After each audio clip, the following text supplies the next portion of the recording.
गौतम बुद्ध के प्रिय शिष्यों में एक ऐसा भी था जो बहुत आलसी था, परंतु वे उसे भी उतना ही स्नेह करते थे जितना अन्य शिष्यों को। एक दिन गौतम बुद्ध ने उस शिष्य को एक कथा सुनाते हुए कहा, किसी गांव में एक ब्राह्मण रहा करता था।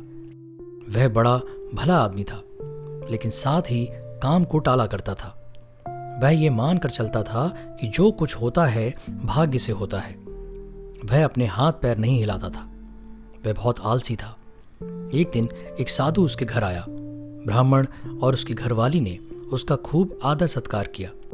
साधु ने चलते समय खुश होकर ब्राह्मण से कहा, तुम बहुत गरीब हो, लो मैं तुम्हें पारस पथरी देता हूं। 7 दिन के बाद मैं आऊंगा और इसे ले जाऊंगा।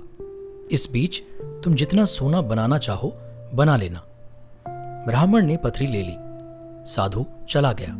उसके जाने के पश्चात ब्राह्मण ने घर में लोहा खोजा। उसे बहुत थोड़ा लोहा मिला।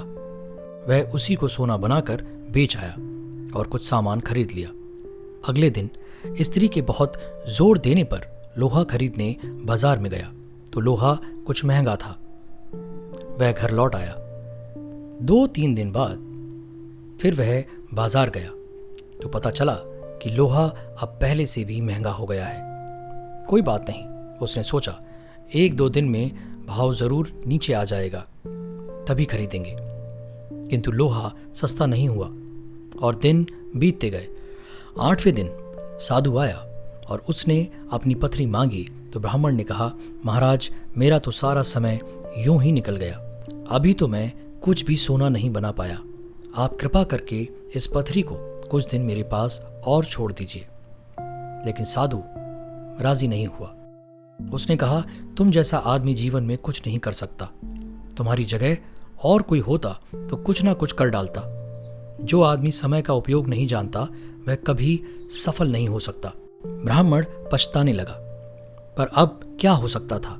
साधु पथरी लेकर जा चुका था। उसे अपने आलस और भाग्य पर जरूरत से ज्यादा यकीन की कीमत चुकानी पड़ी। इसलिए कहा जाता है कि आलस आदमी का सबसे बड़ा दुश्मन होता है। शिष्य अब बुद्ध के कहने का तात्पर्य समझ चुका था। उसने कसम खाई कि वह आज के बाद आलस को त्याग देगा। इसके पश्चात उसने कभी आलस नहीं किया।